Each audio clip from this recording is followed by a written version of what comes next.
Hi there.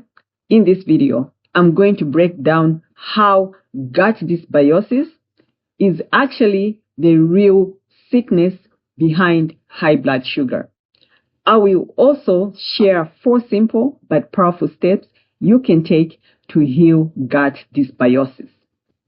Here in this community, we are all about handling diabetes in a way that actually heals the body. We don't settle for any diet that controls blood sugar by harming you in other ways. We also use a free shopping guide to stay on track with all our daily healing essentials. Just comment "Do It to Heal" to grab your copy. So, what exactly is gut dysbiosis? Gut dysbiosis is when the bad microbes far outnumber the good ones. How is gut dysbiosis connected to high blood sugar? Here is how it all unfolds. When gut dysbiosis persists, those harmful microbes start to break down the gut wall. And then the harmful stuff from inside the gut leaks into the bloodstream. That's known as leaky gut syndrome. If nothing is done about leaky gut syndrome, that harmful stuff from inside the gut starts to cause chronic systemic inflammation throughout your body. Basically, it makes your body cells sick because they are in a state of inflammation on a continuous basis. When your body cells are in this state of sickness on a continuous basis, they don't function well. So they stop responding well to insulin. This is what's known as insulin resistance. And here is what insulin resistance really looks like. When your body cells are in this state of chronic inflammation, they need more and more insulin and time to handle even a very small amount of carbs. So it takes so much time and too much insulin to get your blood sugar back down to normal after you eat carbs, due to the body cells being insensitive to insulin. Now, because body cells are in a state of inflammation on a continuous basis, they are not responding well to insulin. That means they don't absorb glucose from the bloodstream the way they should. That leads to high blood sugar when you eat carbs. When inflammation is reduced, body cells also start to heal.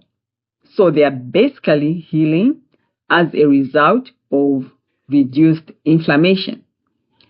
When they are healing, they are also becoming more sensitive to insulin.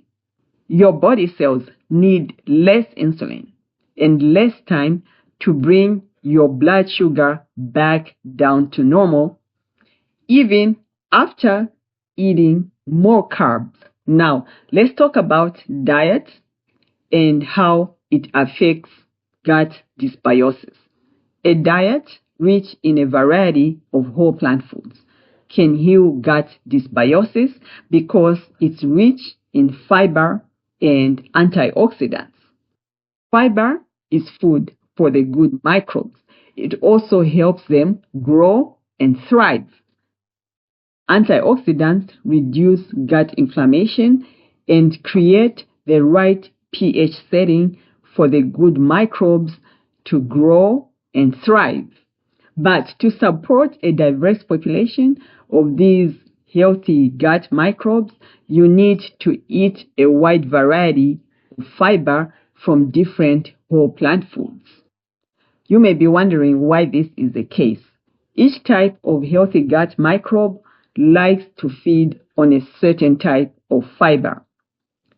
One type might like fiber from, say, oats. while another type might like fiber from whole grain rice or even potatoes or pineapple. What happens is that if a certain type of microbes can't find the food it likes, or rather the type of fiber it likes, the population of that particular microbe drops. And over time, that type of gut microbe might disappear from the ecosystem altogether. So, variety is key. The more types of whole plant foods you eat, the more diverse your gut microbiome becomes. And that's exactly what you want. The shopping guide I mentioned earlier, it contains all the daily essentials you need to build a strong and diverse gut microbiome. Just comment "Do It to Heal" to grab your copy. Now, let's look at the flip side. Low-carb diets. Low-carb diets, usually high in meat and limited in plant foods, do the opposite. They can cause and worsen gut dysbiosis. And here is why. They are limited in fiber, both amount and variety. So the population of these healthy gut microbes shrinks to dangerously low levels that can be supported by the amount of fiber in a low-carb diet. And because low-carb diets also limit the variety of fiber you can eat, the diversity of the population of these gut microbes also tends to be limited when you follow a low-carb diet. To make things even worse, meat creates a very harsh setting, making it even harder for these good microbes to survive. Now, as the number and variety of good microbes continues to drop, the bad microbes take over.